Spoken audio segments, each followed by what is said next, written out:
हाय दोस्तों, मैं प्रयागराज शर्मा। मैं आज बात करूंगा बेट मिक्स मकैडम सब बेस WM लेयर पार्ट 3 के बारे में दोस्तों।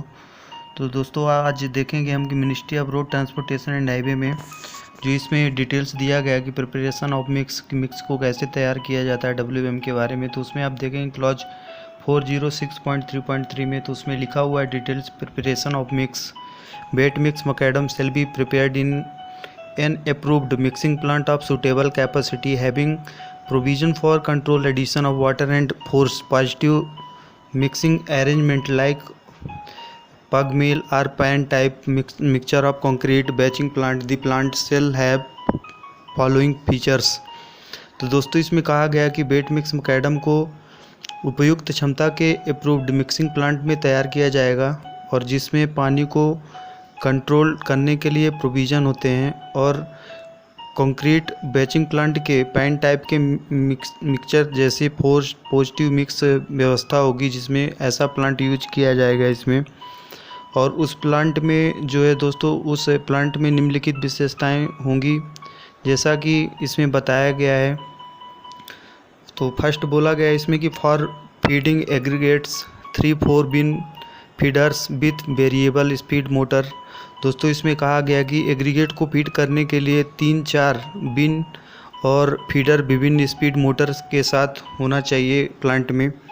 और दूसरा इसमें बोला गया दोस्तों vibrating screen for removal of oversize aggregate. Oversize aggregate को हटाने के लिए वाइब्रेटिंग स्क्रीन होना चाहिए प्लांट में, ताकि जो ओवरसाइज एग्रीगेट रहता है वो छन सके और वाइब्रेटिंग के थ्रू उसको बाहर किया जा सके, वो मिक्स में ना जाए। तो उसके लिए इसमें वाइब्रेटिंग स्क्रीन लगी रहती है दोस्तों, तो उसका यूज होता है उसमें। इसके बाद इसमें आप देखेंगे तो लिखा हुआ है कन्वेयर बेल्ट। कन्वेयर बेल्ट का काम रहता है दोस्तों मटेरियल को ले जाने के लिए, नीचे से बिन में कन्वेयर बेल्ट के थ्रू मटेरियल को ले जाते हैं मिक्सिंग हॉपर में। तो उसके बारे में इसमें बताया गया कि कन्वेयर बेल्ट होता है जो भी प्लांट में यूज करेंगे उसमें। और फोर्थ इसमें बताया गया control system for addition of water. तो मिक्स में पानी ऐड करने के लिए जो कंट्रोल सिस्टम भी होना चाहिए उस प्लांट में। और फिफ्थ बोला गया force positive mixing arrangement like पग मिल और पैन टाइप मिक्सचर। तो जो फोर्स या सकारात्मक मिक्स व्यवस्था तैयार करने के लिए जैसे कि पग मिल या पैन टाइप के मिक्सर उसमें लगे होने चाहिए प्लांट में। तो उसके बारे में इसमें डिटेल्स बोला गया है। और इसके बाद आप 6 नंबर देखेंगे तो इसमें लिखा हुआ है दोस्तों centralize control panel for sequential operation of various devices and precise process control. विभिन्न उपकरणों के क्रमिक संचालन और सटीक प्रक्रिया प्रोसेस के लिए सेंट्रलाइज कंट्रोल पैनल होना चाहिए प्लांट में। तो उसके बारे में भी इसमें बोला गया है।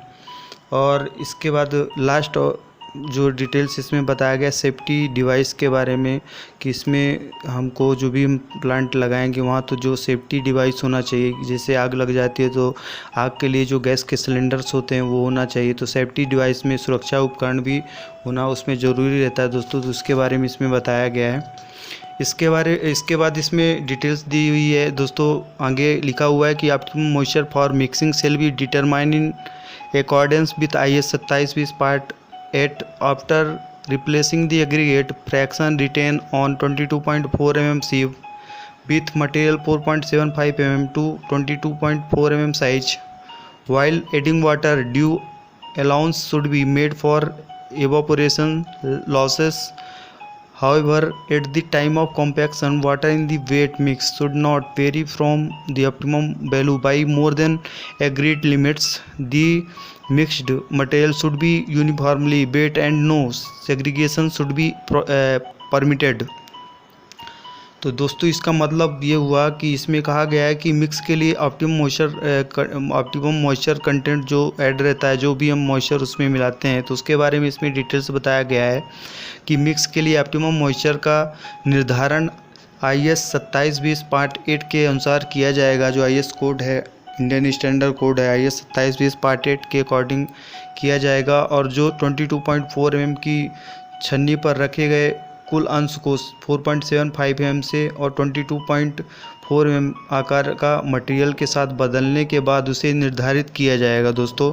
और इसके बाद इसमें पानी डालते समय वाष्पीकरण के नुकसान के लिए उचित एक्स्ट्रा वाटर भी ऐड करना चाहिए। हालांकि कॉम्पैक्शन के समय और वेट मिक्स में पानी ऑप्टिमम वैल्यू से सहमत एग्रीगेट मतलब सहमत सीमा से एग्रीड लिमिट से अधिक भिन्न नहीं होना चाहिए, ताकि मिक्स मटेरियल समान रूप से गीला हो सके। वो मिक्स मटेरियल जो है एक समान रूप से गीला हो सके, मॉइस्चराइज हो सके, और किसी भी सेग्रीगेशन की अनुमति नहीं दी जाएगी। इसमें सेग्रीगेशन मिक्स में सेग्रीगेशन नहीं होना चाहिए। सेग्रीगेटेड मटेरियल की अनुमति नहीं दी जाएगी साइड में डालने के लिए। इसके बाद दोस्तों इसमें क्लॉज 406.3.4 में आप देखेंगे तो इसमें स्प्रेडिंग ऑफ मिक्स के बारे में इसमें बताया गया कि जो WM मिक्स को हम साइड पर फैलाते हैं तो उसके बारे में इसमें डिटेल्स दी हुई हैं। तो इसमें कहा गया है कि immediately after mixing the aggregate shall be spread uniformly and evenly upon the prepared sub base in required quantities. In no case shall these be dumped in heaps directly on the area where they are to be laid, nor shall their हाउलिंग over and partly completed stretch भी permitted. तो दोस्तों इसमें कहा गया है कि जो clause 406.3.4 है तो उसमें मिश्रण को हम किस प्रकार से साइड पे फैलाते हैं तो उसके बारे में इसमें डिटेल्स दी हुई हैं। इसमें कहा गया कि मिक्सिंग के तुरंत बाद एग्रीगेट को एक समान रूप से तैयार सबग्रेड सब बेस पर आवश्यक मात्रा में फैलाया जाएगा और किसी भी स्थिति में इन्हें सीधे उस क्षेत्र में ढेर बनाकर नहीं डाला जाएगा जहां इन्हें रखा जाना है या फैलाया जाना है, और ना ही इन्हें आंशिक रूप से पूर्ण किए गए कार्य पर इन्हें ढोने की अनुमति दी जाएगी। जहां भी कार्य पूरा हो चुका है, WM बन चुका है, तो उसके ऊपर से कोई भी मटेरियल जो है वो ढोने की अनुमति नहीं दी जाएगी। उसके बारे में इसमें डिटेल्स दी हुई है। इसके बाद इसमें कहा गया है कि द मिक्स में be spread by a paver finisher. The paver finisher shall be self propelled of adequate capacity with following features. तो दोस्तों इसमें कहा गया है कि जो WM का मिक्स होता है वो WM के मिक्स को पेवर फिनिशर द्वारा फैलाया जा सकता है, और पेवर फिनिशर ये निम्नलिखित विशेषताओं के साथ पर्याप्त क्षमता का स्वचालित उपकरण होना चाहिए, जैसा कि इसमें बताया गया है। तो इसमें उसके बारे में डिटेल्स दी हुई है दोस्तों। इसमें फर्स्ट बोला गया है कि loading hoppers and suitable distribution system so as to provide a smooth uninterrupted material flow for different layer thickness from the tipper to the screed. तो दोस्तों इसमें कहा गया कि लोडिंग हॉपर्स और सुटेबल डिस्ट्रीब्यूशन सिस्टम ताकि विभिन्न लेयर थिकनेस के लिए एक स्मूथ यूनिटैप्टेड मटेरियल प्रवाह प्रदान किया जा सके, और पेचदार करने के लिए इसमें टिपर भी होना चाहिए ताकि एक पेच के समान प्रॉपर वर्क हो सके साइड पे। तो उसके बारे में इसमें बताया गया कि डिफरेंट लेयर थिकनेस के लिए इसमें जो मटेरियल हम फ्लो करेंगे तो उसके लिए स्मूथ मटेरियल होना और टिपर होना बहुत ज़रूरी है, जो भी हम पेपर फिनिशर का यूज करते हैं। और इसके बाद पेपर फिनिशर में और भी चीज़ें जो होना चाहिए, और सेकंड बोला गया है कि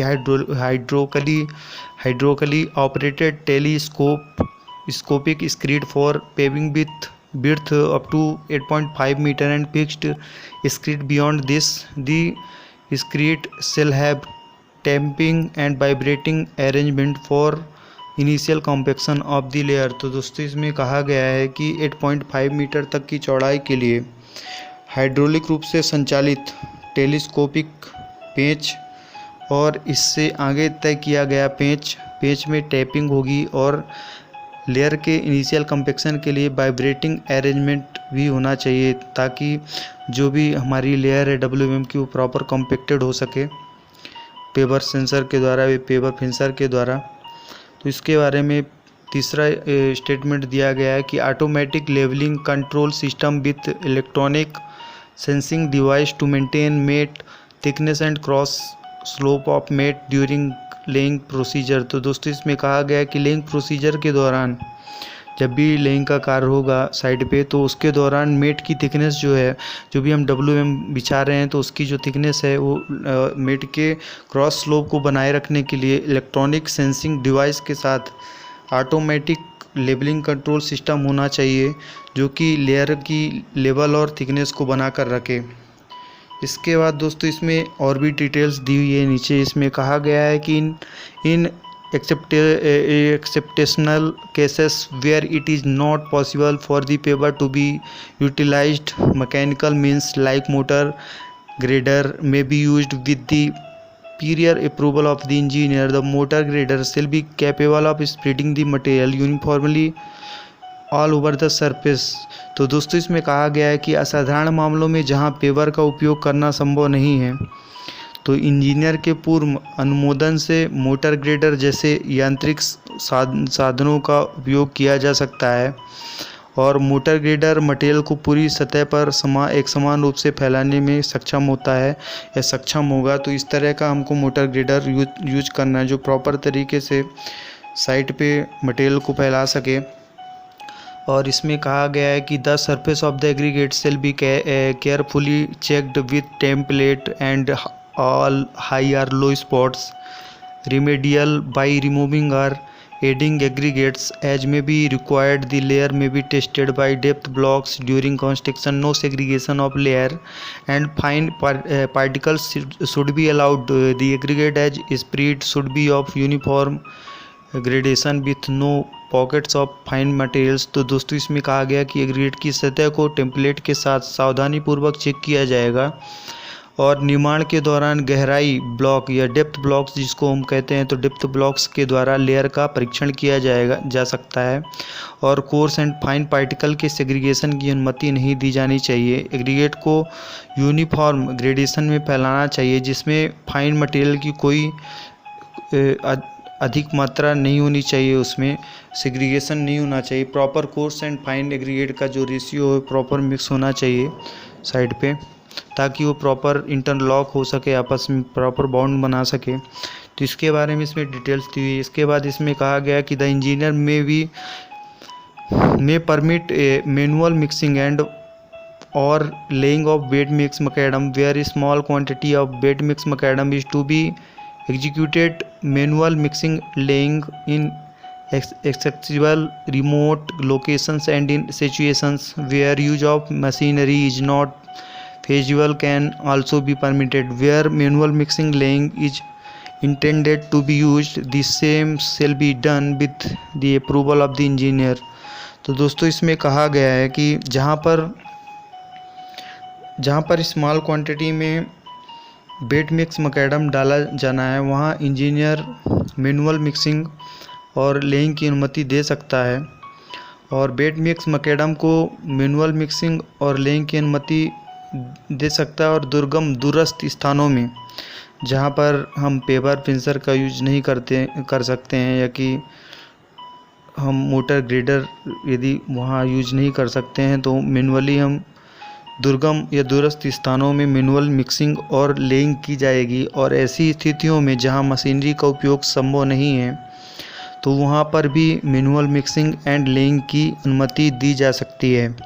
और जहाँ भी मैनुअल मिक्सिंग एंड लेइंग का उपयोग करने का इरादा है वहाँ इंजीनियर की अनुमति लेना होगा और उसके पूर्व उसके इंजीनियर के अप्रूवल के बाद ही वो वर्क किया जाएगा दोस्तों। तो इसके बारे में इसमें डिटेल्स दी हुई हैं। तो दोस्तों आपको समझ में आया होगा कि इसमें जो प्रिपरेशन ऑफ मिक्स है कि हम मिक्स को किस प्रकार से तैयार करना है और कौन से प्लांट का यूज करना है साइड पे WM मिक्स तैयार करने के लिए। तो उसके बारे में जो भी डिटेल्स है इसमें दी हुई दोस्तों कि उस प्लांट्स में क्या क्या होना चाहिए। तो मोस्टली इसमें जो डिटेल्स में बताया गया है तो वो प्रॉपर तरीके से उस प्लांट में अवेलेबल होना चाहिए। चाहे वो फीडिंग एग्रीगेट हो के लिए बिन होना चाहिए उसमें और स्पीड मोटर होना चाहिए। उसके साथ साथ उसमें वाइब्रेटिंग स्क्रीन होना चाहिए ताकि ओवर साइज एग्रीगेट को निकाला जा सके। कन्वेयर बेल्ट होना चाहिए ताकि मटेरियल को एग्रीगेट को एक स्थान से दूसरे स्थान में ट्रांसपोर्ट किया जा सके। और उसमें कंट्रोल सिस्टम होना चाहिए, कंट्रोल पैनल होना चाहिए ताकि हम उसमें मैकेनिकली तरीके से जो भी हमको एग्रीगेट फाइंस या कोर्स एग्रीगेट का रेशियो लेकर उसमें हम जो फीड करते हैं फीड करने के बाद वो मटेरियल्स को ऐसे प्रॉपरली कंट्रोलिंग सिस्टम के थ्रू होम मिक्स तैयार करके निकालते हैं और साइड पे उसको ट्रांसपोर्ट किया जाता है WM सब बेस तैयार करने के लिए दोस्तों। तो उसके लिए प्रॉपर प्लांट का होना बहुत ज़रूरी है, उसके बारे में इसमें बताया गया है डिटेल्स। और स्प्रेडिंग ऑफ मिक्स के बारे में बताया गया किस प्रकार से स्प्रेडिंग करना है, साइड पे किस प्रकार से मिक्स को फैलाना है, तो उसके बारे में भी इसमें डिटेल्स दी हुई हैं दोस्तों।